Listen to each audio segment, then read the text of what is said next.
Welcome to the Story Apothecary, a podcast filled with healing and medicinal stories. My name is Nana Tomova, and I'm a traditional storyteller and a pharmacist, and stories are medicines which I dispense.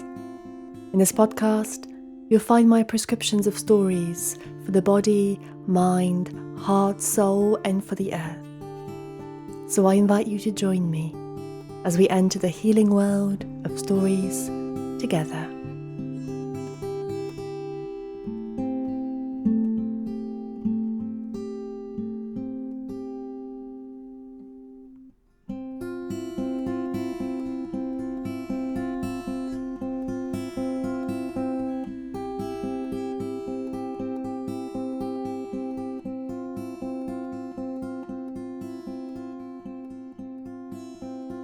Hello and welcome to the episode of July, which is a special kind of an episode.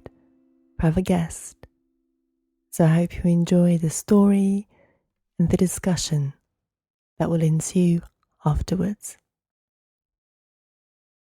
My guest today is Daniel Allison, a Scottish oral storyteller, USA Today best-selling author and podcaster who has focused on making Celtic mythology accessible and alive for modern audiences. He's the author of Scottish Myths and Legends Volume 1 and 2, Irish Mythology for Children of Danu. He's written Finn and the Fianna, and the mythic fantasy series, The Orkney Cycle, which includes the Satyring Sea and the Spey Queen. Daniel has since taken Celtic myths to stages and audiences across the world, from Hebridean hilltops to Thai villages, from schools to international storytelling festivals. He hosts the wonderful House of Legends podcast and trains storytellers worldwide through his Myth Singers apprenticeship. Daniel also leads the Oak and Ash retreats each summer in the Scottish Highlands, where participants fully immerse themselves in the landscape and stories of ancient Scotland. Daniel, welcome. It's such a delight to have you. Thank you. It's lovely to be here and to see you, Nana. It's great to have you again. You were here a guest a few years back, and much has changed in a few years. So I'm so delighted to have you back. Yes, it seems like forever ago. I think it was almost, Yeah. time just goes. Where are you calling from today? I am in Thailand, so this is where I'm based most of the year these days. So I'm on an island called Koh Phangan.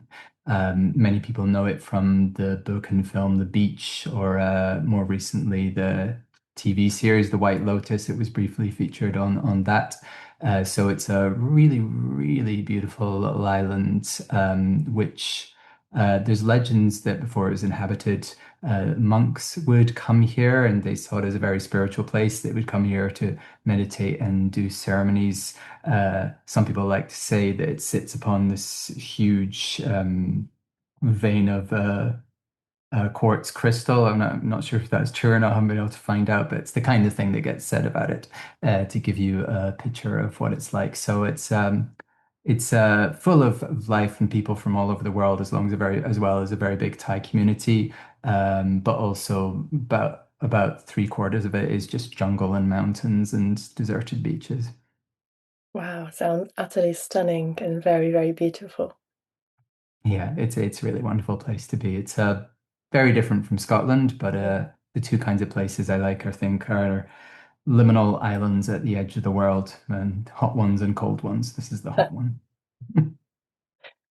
Yeah, there's a balance somewhere between the two. It's good to have two homes, I think. Yeah, I'm sure you can relate to that. That can relate to that. Yeah. Shall we start with a story today? Yes, let's do that.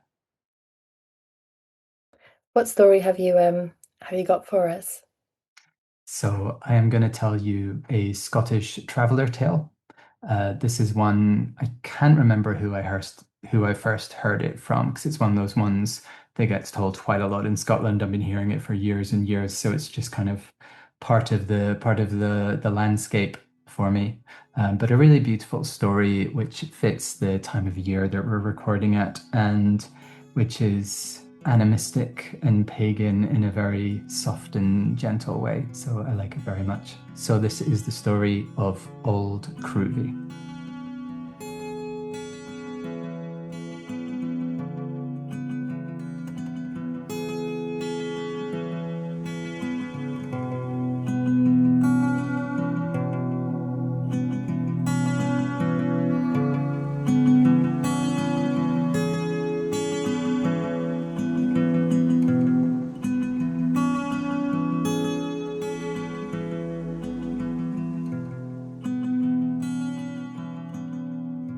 Long, long ago, a young man named Jack lived on a Highland estate with his mother.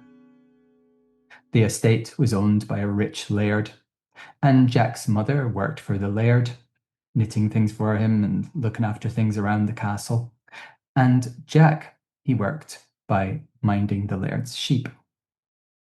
Every day, he would go up to this glen just near the castle, and it was a beautiful glen, and that was where the sheep grazed, and Jack would sit there beneath an oak tree and mind the sheep. It was a beautiful glen. There were many oak trees on that side of the glen where Jack liked to sit, and then birch trees on the far side, and a river rushing down the middle. But all the same, Jack found it a bit of a boring job because all he did was sit around and watch sheep who rarely did anything interesting. It was a summer's day.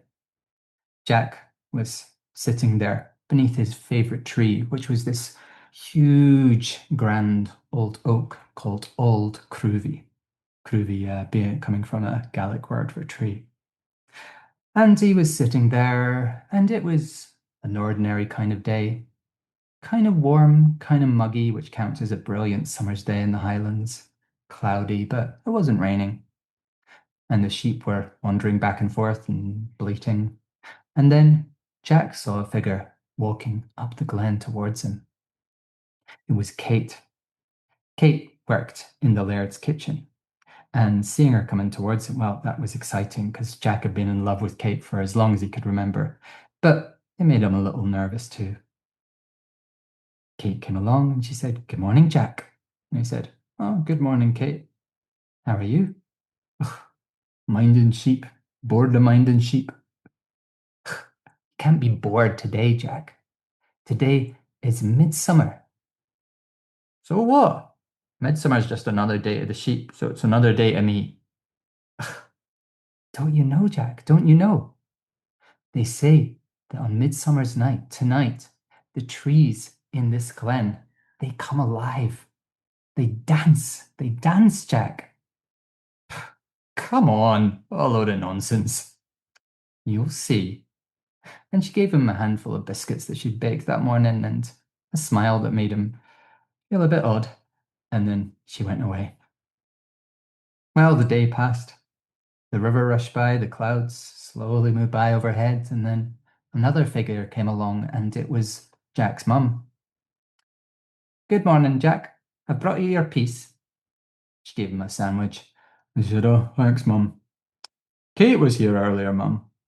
She was talking some rubbish, saying that the trees were going to dance tonight." "Oh, she's not talking rubbish, Jack. The trees in this glen, they get up and dance on Midsummer's night. Everyone knows that." "I don't know about that." "You'll see, Jack." And then she gave him a length of rope. "Why are you giving me a rope?" But she was already gone. What was going on? Jack sat there and occasionally got up and stretched and wandered around a bit, sat back down and thought, what is this? What's everyone talking about? Dancing trees? Could it be real? And I thought, no, it's not real. Jack and Kate and his mum had got together to cook up some wee story to make a fool of him. Some folk had too much time on their hands. So the day passed by, and towards evening, Jack thought, you know what? I'm going to stay here. I'm going to stay all the night here so I can show for sure, so I can say to them that the trees did not dance. So with that decided, He sat back against his favorite big tree, Auld Cruivie. He leant his head back and he fell asleep.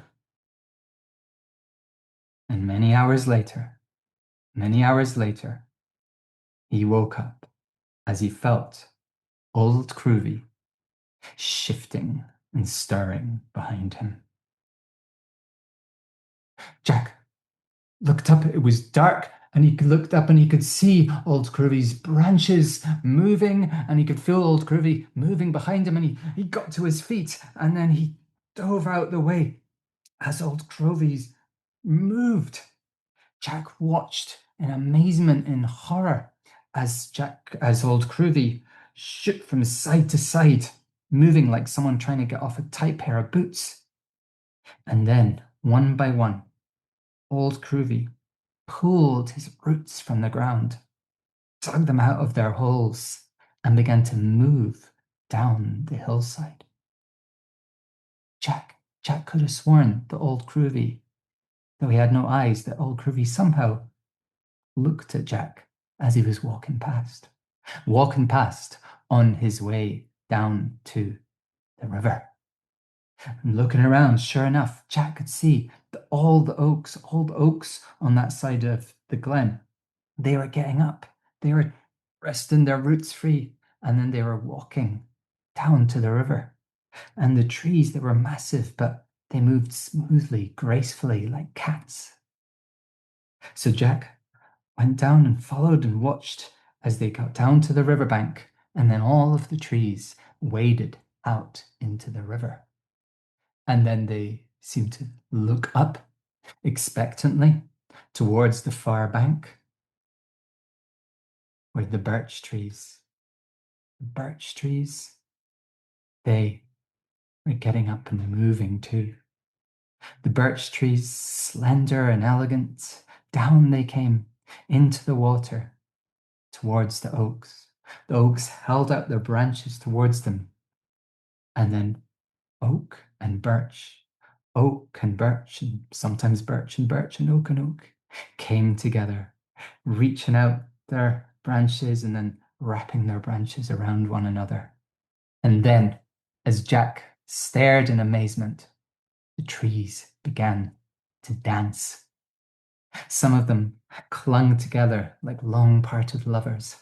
Others spun and twirled and pirouetted, throwing their branches up to the shimmering stars.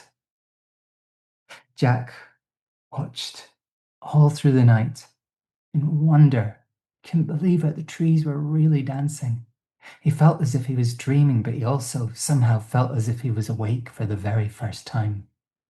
Oh, if only Kate could see this, she would love it. Maybe should he go home and get her? Would there be enough time? He looked back towards the end of the glen, back towards where he lived, and he saw a figure walking down the glen towards him. The figure drew closer. It was the laird, the lord, and he had a sack over his shoulder. And he came striding along in this determined manner, and he didn't even glance at the dancing trees, but he walked up the bank towards Auld Cruivie normally stood. Something funny was going on, and so Jack followed him up there, and then he saw that the laird disappeared. So he ran up there, and he looked, and he saw light coming from all the holes where Auld Cruivie's roots had been. He looked in one, and he could see that down at the bottom there was a cave, and it was full of glimmering, shining, gleaming treasure. So that's what the laird was doing. Well, so Jack made his decision. He climbed down into one of the smaller holes. There was a little wee cave there, and it was full of gemstones and golden cups and things you'd find in a treasure cave.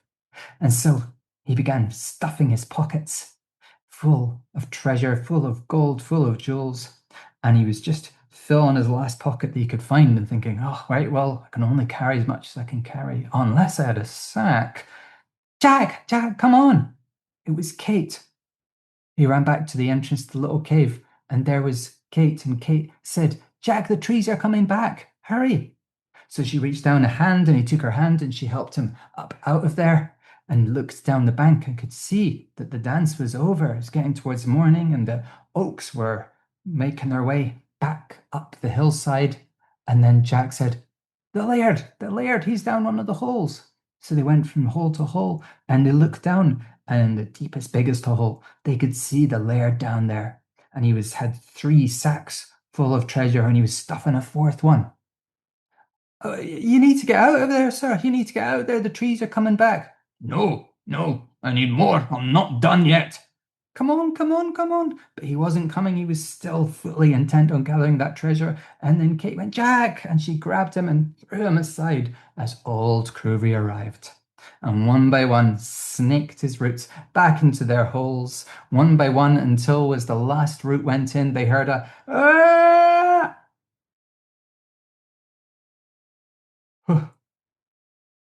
Well, that's the end of the laird, I suppose, said Jack.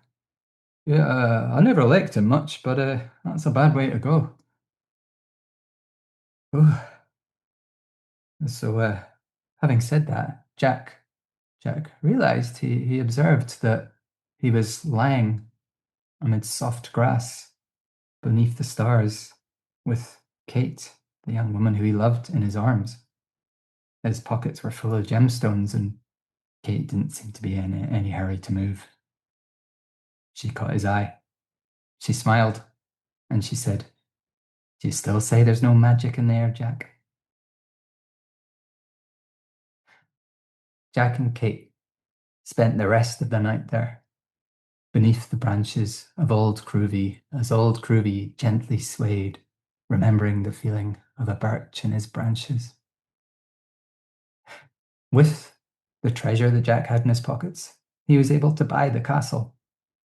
He married Kate beneath Auld Cruivie's branches, and the two of them moved into the castle there, along with Jack's mum, who they gave her own wing. And every midsummer, they would go to watch the dance of the trees and to give thanks to their favourite tree, Auld Cruivie.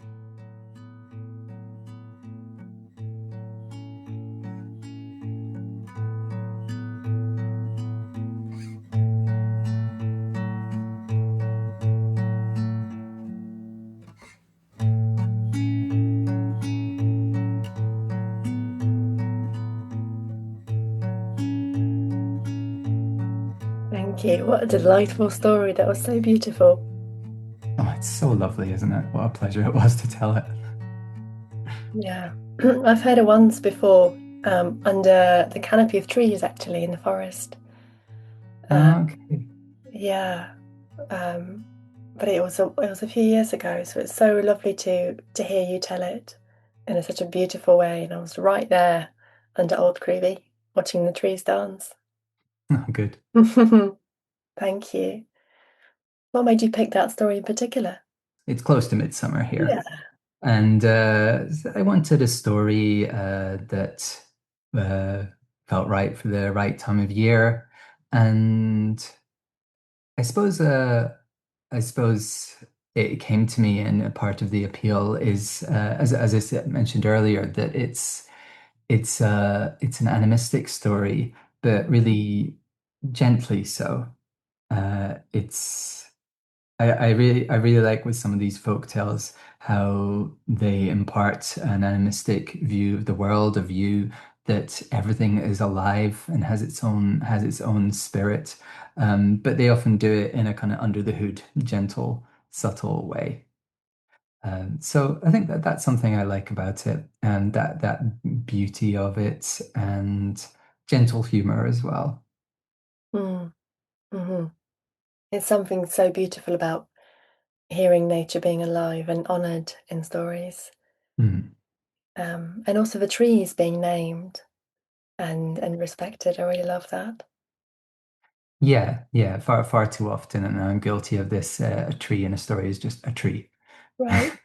No, I really also really love animistic stories and one central of to nature, where nature is a part of is one of the main characters as it was in this case. Yeah, I know that's very much where you're coming from. So it felt like an appropriate thing to offer on this podcast. It wouldn't be too out of place for your listeners. Yeah, thank you. Thank you. Um, so thinking back to with your storytelling journey, I believe you started your apprenticeship with Scottish elder David Campbell back in 2008. Yes, that's right. Yeah. What did the apprenticeship teach you that you wouldn't have been able to learn from books that has enriched your storytelling practice in a way that that's very much alive in the stories that you tell today, like this one? Oh, that's a good question, and I mean, it's so much. It's hard to imagine learning this art, learning about the stories without doing all that and just looking at him from books. Um, but I can say one thing that really struck me about David Campbell was this incredibly welcoming way he has, in which if a person expresses an interest in story in the tradition, he says, "Well, come to my house," or like, "Let's go and have lunch together," or like, "Oh, let me tell you a story right now, and then you're going to tell it to me afterwards." And he really lives and breathes this idea of the Cayley house, of the idea as the storyteller's house is somewhere that everyone's welcome and it's for everyone. There's I was as well as the way he treated me, I was always seeing him with other people, and it was like always he was always just waiting for an excuse to like turn whatever was happening into a bit of a party, and to kind of for there to be a bit of mischief to it and a bit of chaos. Oh, let's have a story, and oh, I know a joke now if things were getting a bit too serious, like constantly telling jokes, and uh, and it was he's always so unguarded. It wasn't a case of, "Oh, you're interested, huh? Well, maybe I'll teach you how to tell that story someday if if you prove yourself." It was more like it was being forced on you. You can imagine like people he sell him a newspaper in the shop being ordered to learn a story. Because if any chance he gets, he just wants to share and pass on the tradition. And so that was pretty much the first thing I learned, I suppose, which was to be very, very giving and to just try and spread the tradition, try and spread the stories wherever you can, however you can. And no, I hadn't really thought that before, but yeah, I think that's possibly informed how I work today because a lot of the time with my books and with the podcast, I'm really trying to find ways to get the stories out to more people, get the tradition out to more people. And I teach people from all over the world. Like I'm very happy to have people from America, Canada, wherever they are, come and enter the tradition and learn the tradition. So yeah, a great sense of fun, a great sense of welcoming people, a great sense of this storytelling time isn't just a particular time, like, right, we're going to have a storytelling session, it's beginning now, and then it's going to end a certain point. It can just be this woven continuously into the fabric of life and always enriching life. Mm, that sounds very beautiful. As I've heard similar things about Duncan Williamson and the way that he Mm. used to be with story and with people. Um, what a joy to be with and to learn from. Yes, of course. I think every single time I've ever spent more than 5 minutes with David Campbell, he's talked about Duncan Williamson. Mm, He was Duncan had died not long before I met David, so I never got to meet him sadly.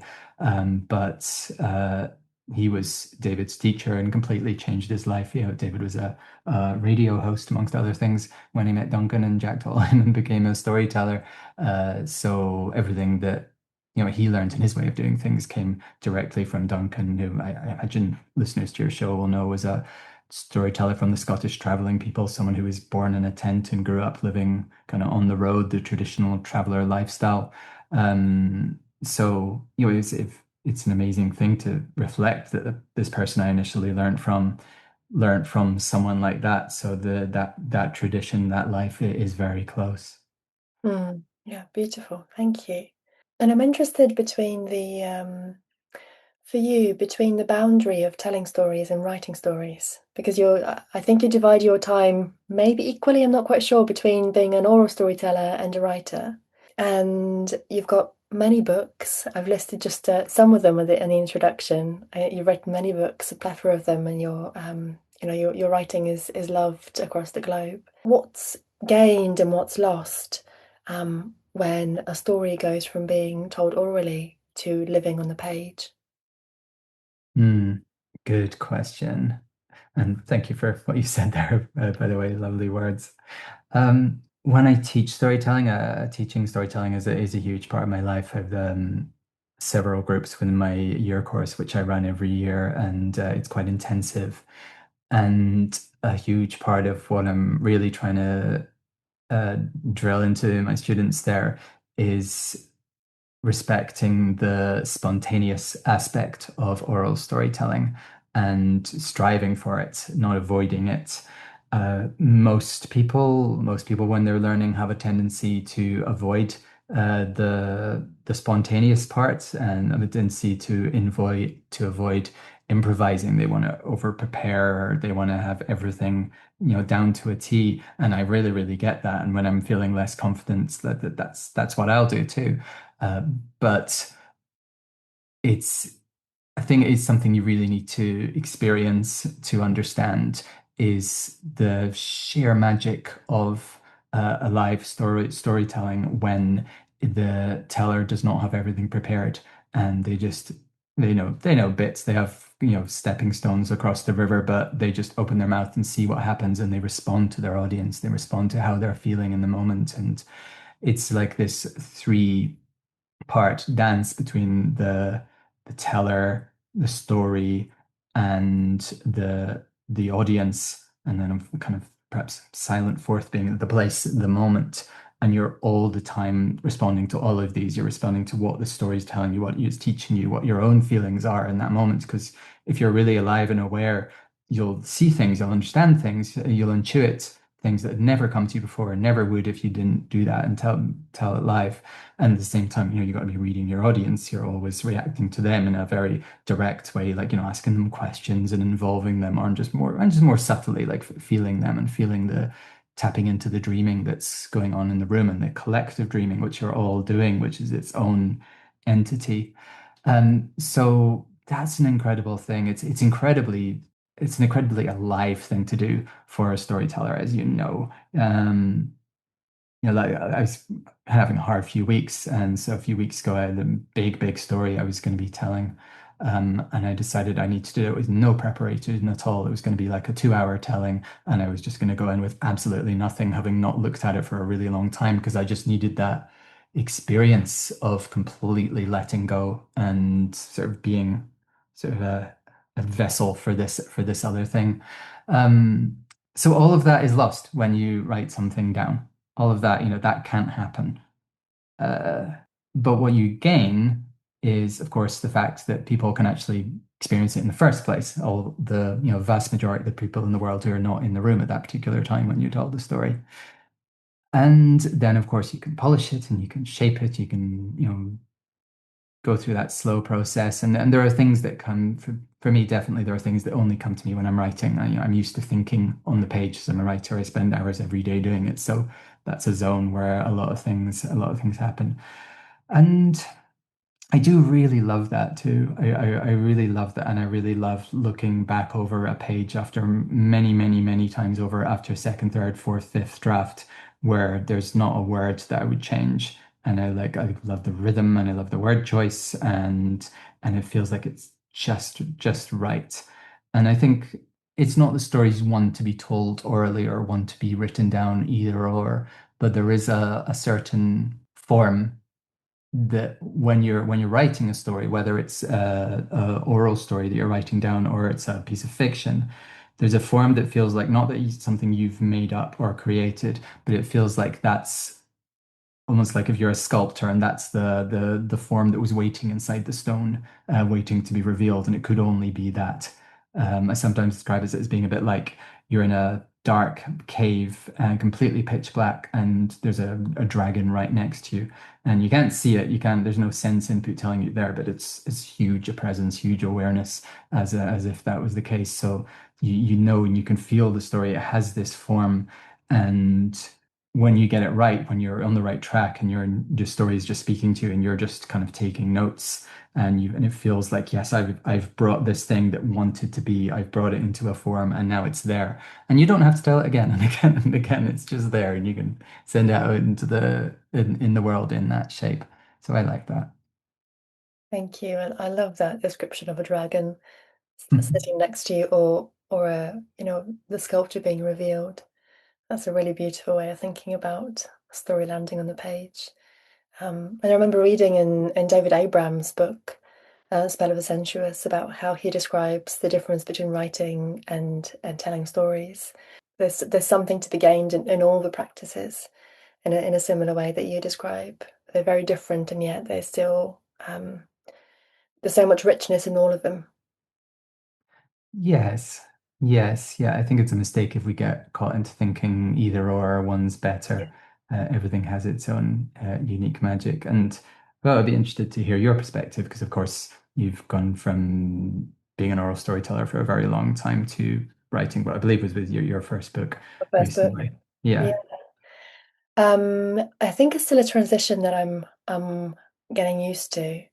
And the book's only been out for a month, so I don't know many of the people's reactions yet. They're just kind of buying and sending me pictures that they've got the book and they're kind of sitting with it. Um, it was yeah, it was a challenging journey for me to write it down, but now I've kind of gotten used to the stories being on a page. It's really delightful to have them out, um, and to have given them voice in a way that I know I've done them justice. So that's been really important to me as well. And I did enjoy some of the things that you mentioned about thinking on the page. I think differently on a page, holding a pen or in front of a screen than I do on my feet in the moment of telling a story. It's like they're separate parts of my personality. Different things come up at different times, and they're both equally beautiful. They're just different. So it's really nice. It's like having two mirrors with slightly different images. Yes.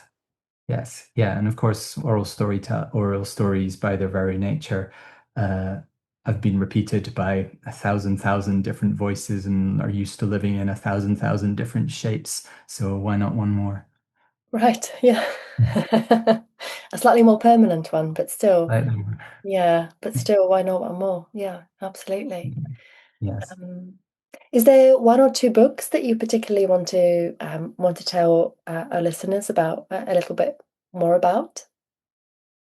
Sure. Well, I have two series going on. One is my Celtic Myths and Legends Retold series. So that's a couple of them are collections of mostly folk tales and some myths and legends, like there's Scottish Myths and Legends 1 and 2. And then there's books there which are retellings of the big mythological cycles of Celtic mythology, which is each one is a really unique and very challenging project of taking these cycles of stories, like the Fianna cycle. So it's a body of stories about uh, the warriors of Fianna. So when I say cycle, I mean like say the King Arthur cycle, the stories of Arthur and Camelot and so on, taking these stories which existed in oral culture where they were never brought together and made to fit into a continuous whole, and where they possibly exist in oral forms, in medieval manuscript forms that are hugely contradictory and missing lots of things which are really kind of necessary for a modern reader to enjoy a text. So not really big on characterization, dialogue, and all these things. So taking this kind of jungle and jumble of bits and pieces of story and trying to find a way for me initially they're for me to because I want to get to know these cycles. They're my heritage, but I'm looking at it going, I don't know. This is so confusing. There's this person and that person that happens, but then but there's two battles and in the same place, and they both got the same name, but no, actually they're in different places. And the first one's a copy of the second one because it was written at a later date. So just wading in and finding a narrative amidst all this, and through the writing, I get to know the gods of Ireland, and I get to know the gods of Scotland, and go on this whole big journey. And at the end, I feel I have got to know these stories, and I've got to know these beings and these lands, and then I can offer it to someone else. I can say, okay, the Irish mythological cycle, here it is. It's in the Children of Danu, and I've had many Irish people say, like, I'm so grateful for this because I love mythology from all over the world, but I just haven't been able to find a way into my own mythology, and this is a way in. With the caveat, of course, that I have to do a lot of invention. I have to do a lot of filling in blanks and adding characterization and so on. So of course, a lot of it is there's a lot of me in there, and for some people, they're not going to want that.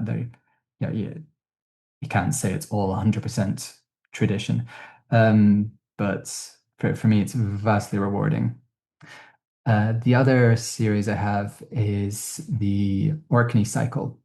So this is, it would be classified as historical fantasy. So it's set initially in Orkney off the north coast of Scotland in around 500 BC, and then it kind of spreads out across the Scottish mainland, Iceland, Faroe, Scandinavia, Ireland.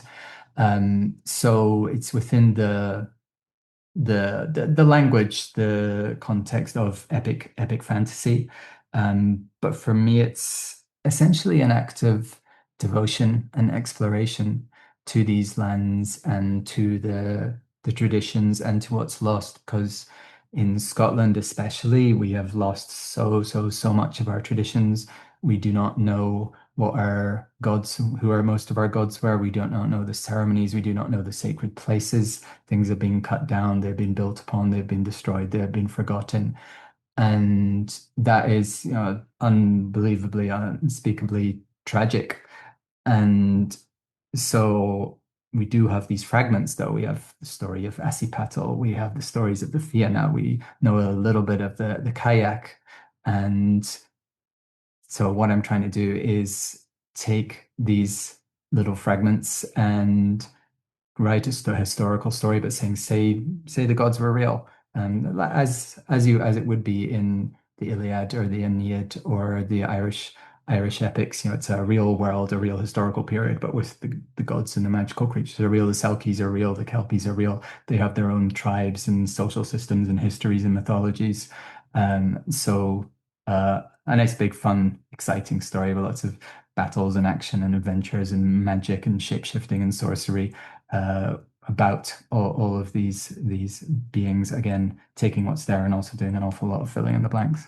Yeah, it's so painful to see heritage and ritual and folklore and story being lost in front of your eyes, but also from generations past. I've experienced it myself in a slightly different way, and it's like, why didn't you do something to keep it from disappearing? And yet here you are doing something to keep it from disappearing. So it's great that you are doing this work. Yeah, so thank you. And so many people are in different ways, honoring the traditions and honoring the history. Uh, some people it's through traditional practices, and people are finding old ways of crafting or learning old traditional songs. And there are people who are rebuilding ancient boats, how they think they were made, the oldest that we know of in Scotland. And so the only way I can honor the past and look into the past and sing back to what inspires me is in the way of telling stories, and whether that's oral stories, or written stories. And Mhm. it's just that same thing of myth making that some of us are compelled to do, just speaking in that language of myth and adding our own little touch.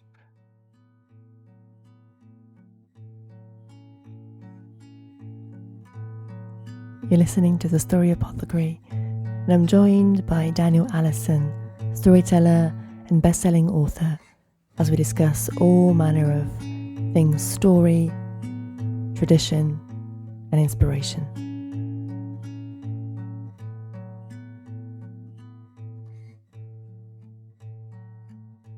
And I'm curious, because you divide your time between Scotland and Thailand, how does that distance, what does that offer you in order to be able to focus on the material of Celtic mythology?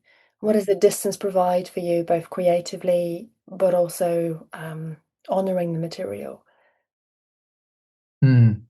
Yeah, so for context, I moved to Thailand 3.5 years ago now, although I started coming and spending periods here in 2019. I had originally come because I fell in love with Muay Thai, which is Thailand's martial art, and I felt that I just had to come here and had to do it. And I had a little midlife crisis and sold everything and moved into a Muay Thai gym on this island and got very focused on that. And yeah, it's been here a few years now. So it's a strange thing because I'm very distant from the source of my inspiration and the subject of the stories and the books and so on. But there's benefits in it too. Uh, the I'm from the part of Scotland, the southeast, so Edinburgh, the Lothians area, and my heart has always been in the Highlands. And when I've gone to the Highlands, it's been like a pilgrimage. It's like going through the back of the wardrobe. So it just feels like I'm in another world when I go up there. But work and family and friends were always down in the Edinburgh area, so I was never able to live there. So it was always a place of pilgrimage, a place to dream of and to look at pictures of, to remember the time I'd spent there, and then to create from that remembering.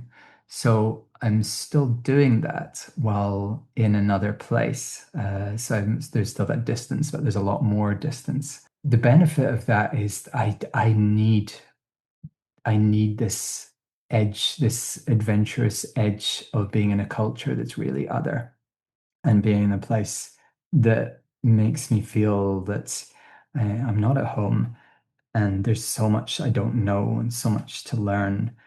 So I'm really deeply into learning Thai language and the Thai alphabet, and I've been learning Thai martial art and now learning more and more about the culture. My partner is Thai, so I get this kind of everyday, this kind of spice to life that I need from being in this really other place, while also always kind of looking towards the Celtic lands. It also helps because I'm on a little island and I can just live and write peacefully and spend most of my days uh, living in a way where, I don't need to worry too much. I don't need to look at the outside world if I don't want to. I can't help but look a lot, of course. Beyond that, yeah, it's I feel like a lot of the benefits I don't know yet, but I have a very clear sense that I'm where I need to be. I've been doing exactly what my path needed me to be doing. Yeah, how great. I remember us having previous discussions about that similarity between our work of working with material from the landscape where we don't live most of the time and the Mhm. richness that it provides. So thank you for giving words to that. And we've spoken about Muay Thai before. Is that how you say it? Mai Tai is the drink. Muay Thai Muay is the, Thai. the martial art. Muay Yeah. Thai. Yeah, it's a martial art with a deep code of discipline, ritual, mastery, and also you write about the Fianna, Ireland's legendary warriors, bound by their own code of honor and skill and wildness. And I was curious about the echoes between the two for you. Yeah, it's a really interesting one for me. So Muay Thai is a very ritualized form of fighting. So I've heard it described as not Buddhist, like it's not exactly a Buddhist activity, but it's Buddhistic, like it's really woven in with the culture, with spirituality here. So before a fighter enters the ring, you wear the sacred mongkol, which is this headdress. Which every fighter from your gym wears before the fight. It's never allowed to be near the ground. It's always held up high somewhere. You get in the ring and you perform a Y crew. Y means to bow, and crew is teacher. So you seal the ring, you bless each corner and put prayers into each corner, and then perform this essentially a war dance where you're doing these dances, which are forms like Hanuman and Garuda, spiritual forms, which in one sense, it's honoring your teachers, your physical teachers, the coaches, but also your teachers all the way back to Buddha. So it's honoring the Buddha while also invoking these energies, Hanuman or Garuda or whoever it might be. And while also it's so many things because you're also warming up and kind of showing your stuff and saying, "Hey, look how I move, look how silky I am."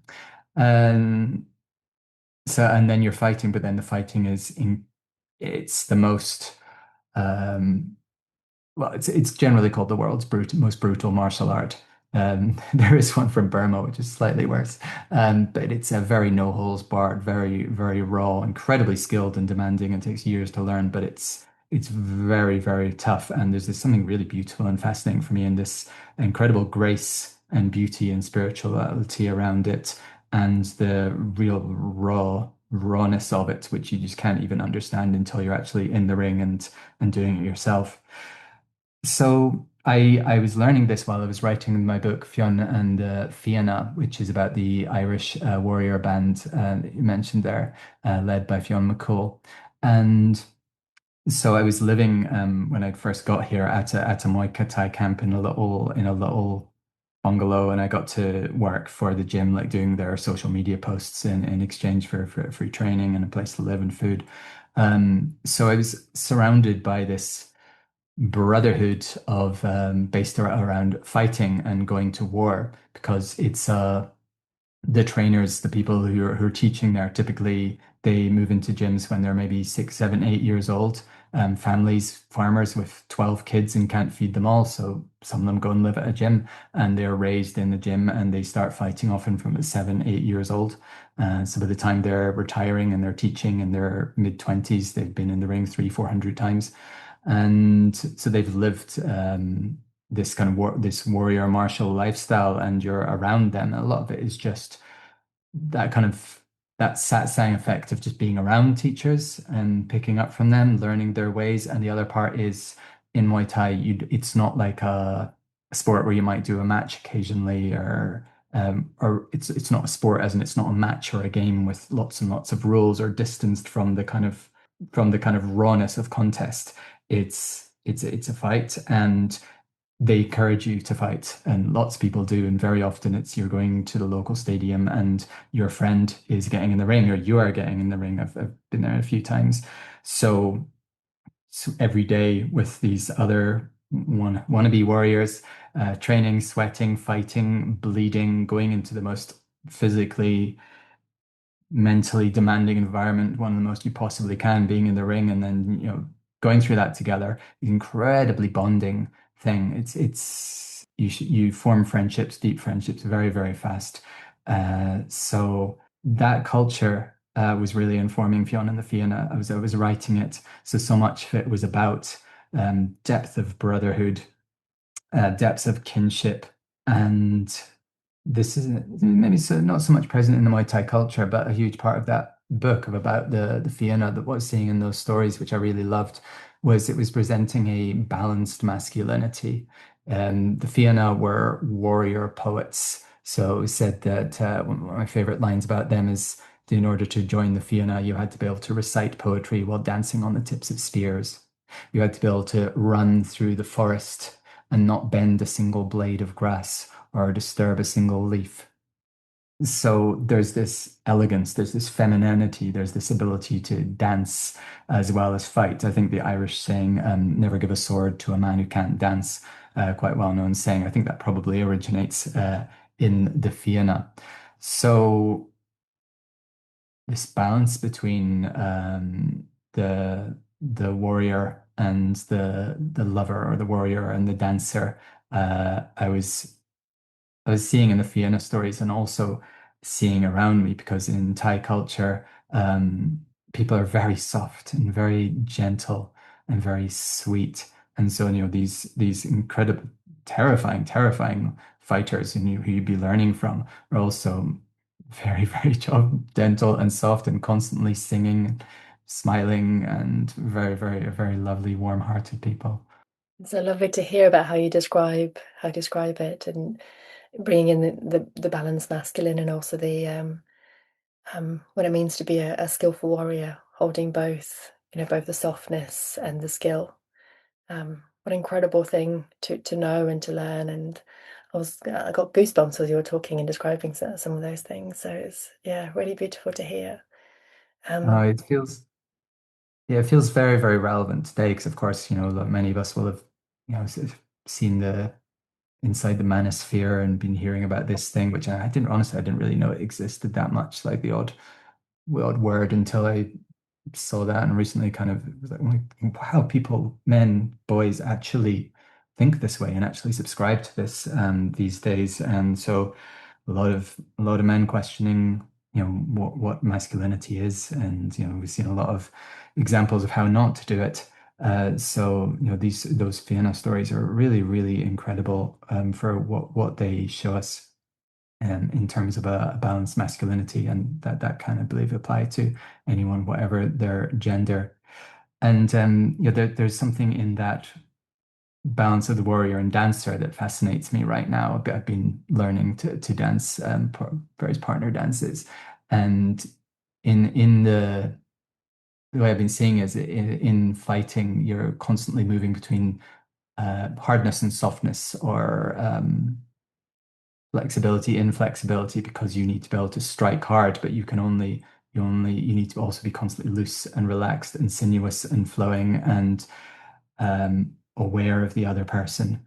And if you're kind of tough and clenched and you can't really do anything, you're too stiff, you can't move, you can't execute these beautiful movements.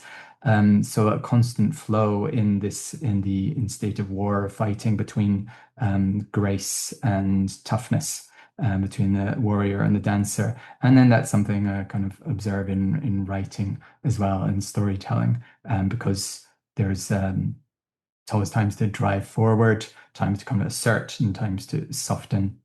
And that's a whole other thing. mm, yeah, so you live in the way that you tell stories and the way that you write them. They both come from the same place, it sounds. Yeah, I can't help but find the parallels and find that they do seem to be coming from the same place. Yeah. Mm. hmm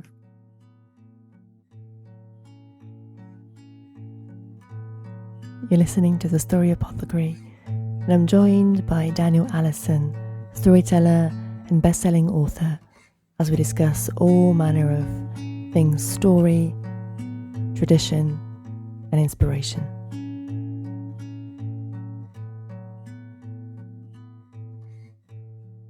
So you have a really lovely and balanced way of looking at the masculine within the stories that you tell and you write, which I've noticed. And one of the things that I really love about the stories that you tell, and also I've noticed in your writing, especially the Scottish myths and legends books, is the way you characterize female characters.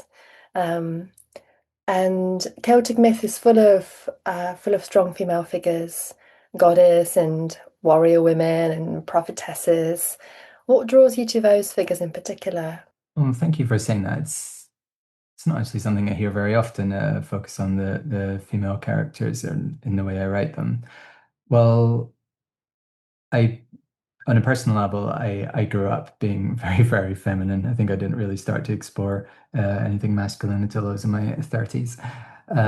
So I mostly had female friends, and I seemed to end up writing stories from female perspectives most of the time. So my first novel had a female protagonist.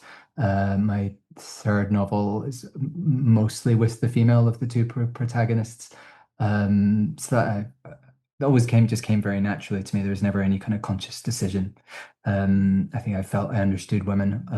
Well, I know I felt I understood women a lot better than understood men most of my life, and it's been a bit of a journey to start getting my head around men in my more recent years. Uh, so that being said, I suppose, yeah, there's never any like general approach of women. How am I going to write about women and what do I want to, so definitely not what do I want to say about women. I just encounter each one as they are and see how they present themselves to me. Um, I find myself with particular fascinations amongst them all. So, for example, Rhiannon, the Welsh goddess, it's very, very, very likely that she's a goddess, though it's not definitely attested in the evidence we have. But it's safe enough. It's good enough for me.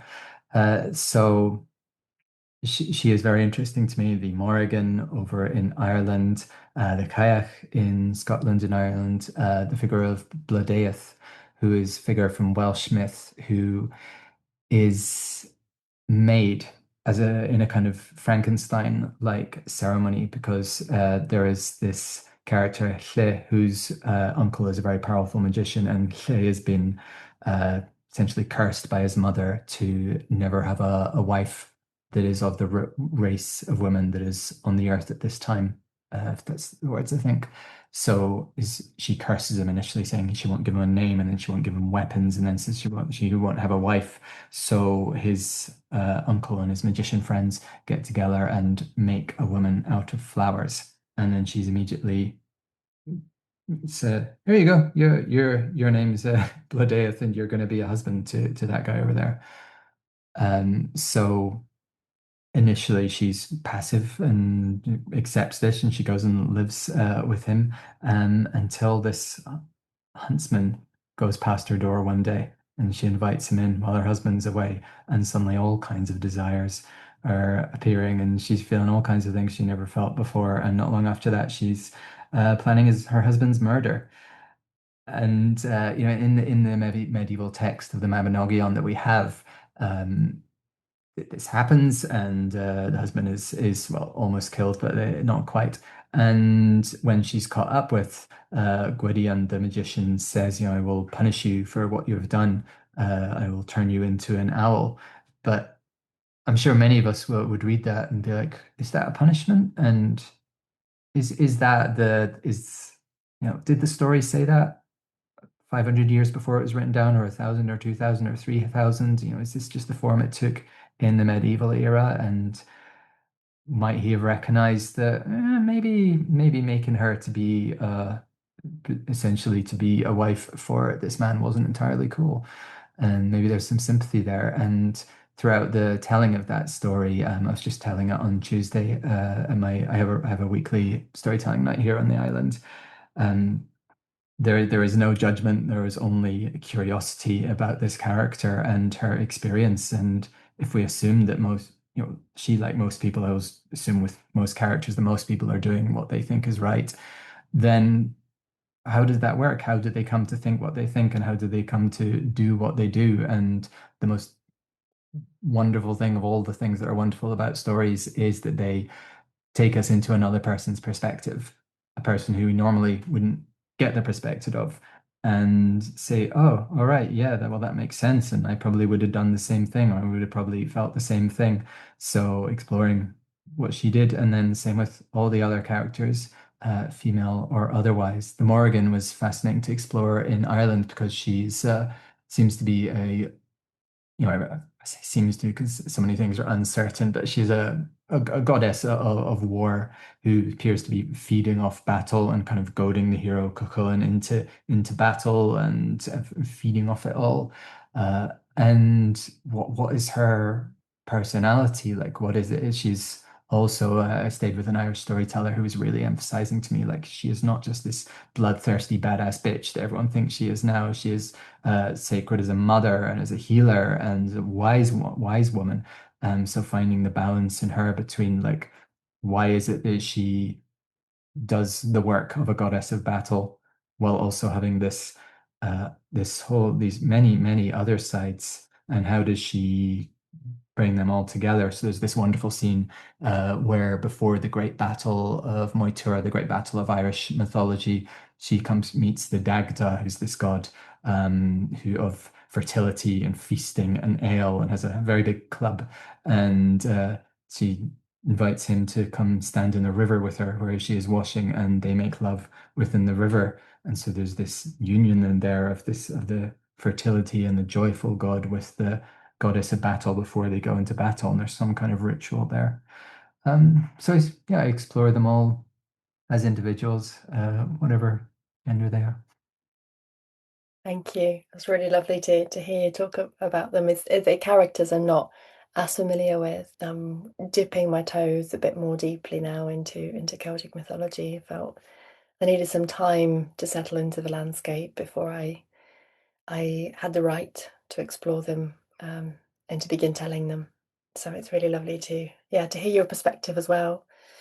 Time goes so quickly. I've really enjoyed speaking with you. It's been such a beautiful conversation. And you're making your way to the Scottish Highlands for your retreat this summer, the Oak and Ash retreat. Are there any spaces left? Yes, we have a few spaces left. I'm not sure the exact number, but I think it's less than five. So if anyone wants to come, please do come join us. Let us know. And really looking forward to that. That's with Sarika and Aaron Hegarty of Candlelit Tales podcast, who I'm sure anyone listening to this podcast would love. Try them as well.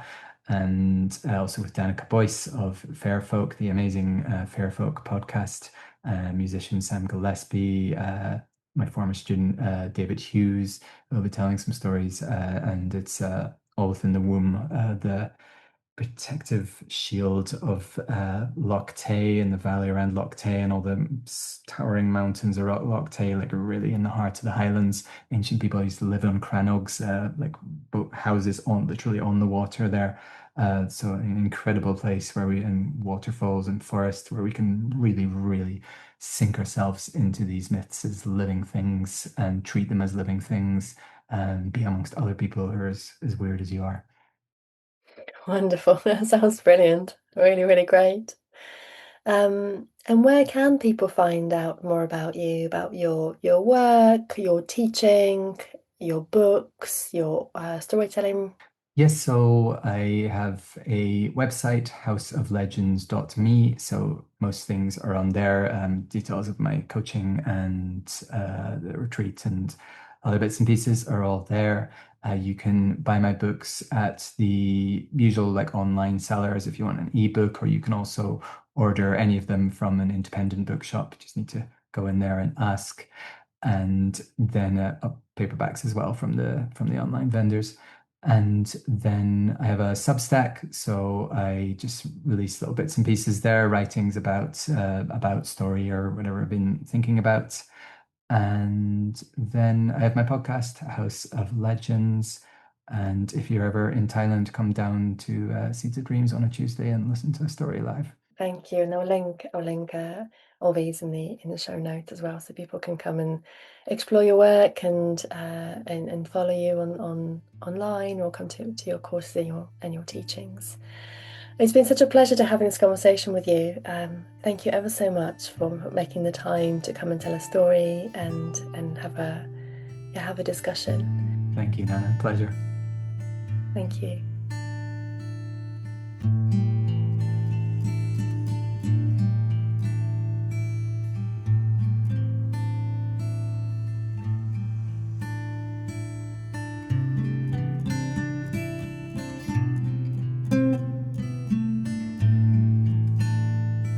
Thank you to In Feathers, as always, for the beautiful music.